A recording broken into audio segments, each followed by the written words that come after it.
முத்து, மீனா, ரவி எல்லாருமே சேர்ந்து தாலி பிரித்து கோக்குற ஃபங்க்ஷனுக்கு போகிறாங்க. போனோடனே பயங்கரமாக சந்தோஷத்தோடு போகிறாங்க.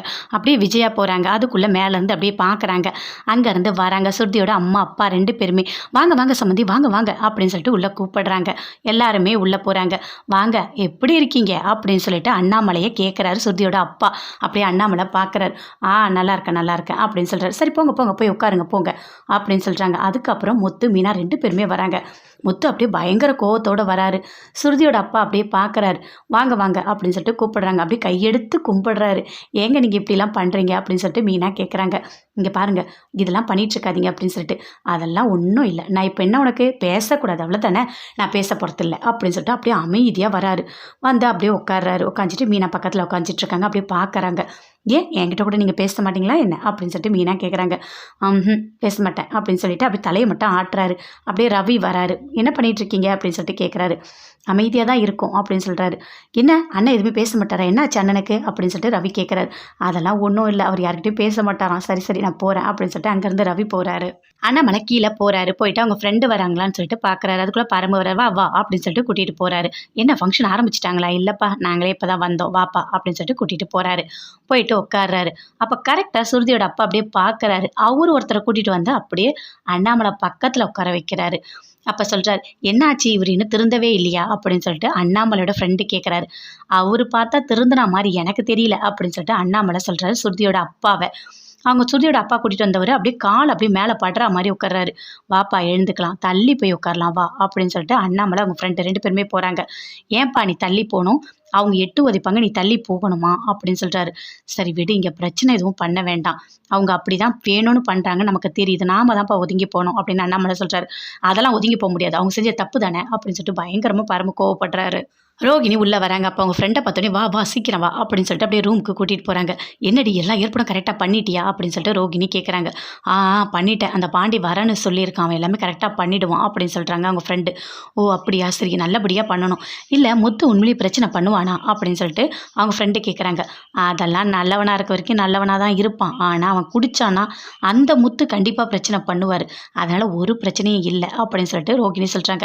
எல்லாமே நல்லபடியாக நடக்குமா அப்படின்னு சொல்லிட்டு அதுக்குள்ளே விஜயா வராங்க.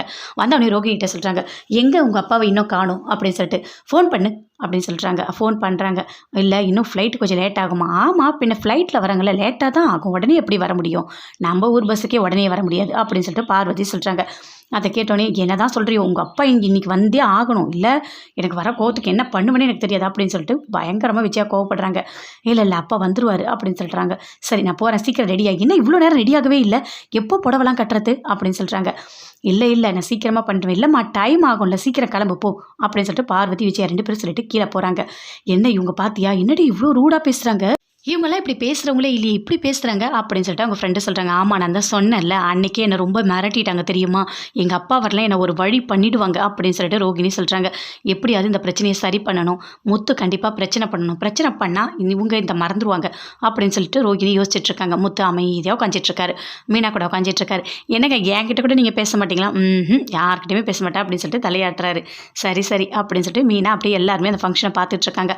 அப்போது அண்ணாமலை எங்கே இருக்காருன்னு அப்படியே சுற்றி பார்க்குறாரு. பார்த்த உடனே அங்கே இருக்காரு. அப்போ அப்படியே எட்டி பார்க்குறாரு. யார் பக்கத்தில் உட்காந்துட்ருக்கா, ஏதோ கால் படுற மாதிரி இருக்கே அப்படின்னு சொல்லிட்டு முத்து அப்படியே எட்டி பார்க்குறாரு.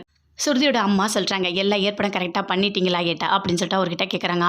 அதெல்லாம் சூப்பராக பண்ணிட்டேன், அவனை கூட்டிகிட்டு போய் பக்கத்தில் உட்கார வச்சுட்டு அவன் நல்லா எட்டி உதைப்பான், கண்டிப்பாக முத்துக்கு கோபம் வரும், பிரச்சனை பெருசாகும், இது ஒன்று போதும் அப்படின்னு சொல்கிறாரு. சூப்பர் எல்லாமே நல்லபடியாக நடக்கணும், நம்ம பொண்ணு நம்மளை விட்டு போகவே கூடாது, இந்த ஃபங்க்ஷன் தான் கடைசியாக இருக்கணும், இதோடு நம்ம வீட்டுக்கு வந்துடணும், சும்மா அந்த முத்து இருக்க வீட்டில் என் பொண்ணு அனுப்ப மாட்டான்னு சொல்லி நான் கூட்டிகிட்டு போயிடுறேன் அப்படின்னு சொல்கிறாங்க. ரோகிணி ரூமில் இருக்காங்க. மறுபடியும் விஜயா வராங்க. வந்து சொல்கிறாங்க, இங்கே பார்த்தியா உனக்கு எப்படி பாரு எவ்வளோ பெரிய மண்டபத்தில் தாலி பிரித்து கொடுக்குறாங்கன்னு பார்த்தியா, எல்லாம் அவங்க அப்பா அம்மாலாம் இருந்து முன்னாடியே செய்யணும், ஆனால் எதுவுமே பண்ணலை, உன் நேரம் பரியெல்லாம் நல்லா இருக்குது, ஏதோ ஒரு வகையில் நல்லபடியாக நடக்குது, ஆனால் உங்கள் அப்பா மறுபடியும் கண்டிப்பாக வரணும், வரல அவ்வளோதான், சரியா பாரு எப்படி நல்லா பண்ணுறேன் பார் அப்படின்னு சொல்லிட்டு அங்கேருந்து போகிறாங்க. என்ன இவங்க உன்னை விடவே மாட்டாங்க போல இருக்கே அப்படின்னு சொல்லிட்டு அவங்க ஃப்ரெண்டு பயங்கரமாக சிரிச்சிட்டு இருக்காங்க. முத்து அப்படியே எட்டி பார்க்குறாரு. எட்டி பார்த்தோன்னே கால் படுற மாதிரி தெரியுது. அங்கேருந்து வராரு.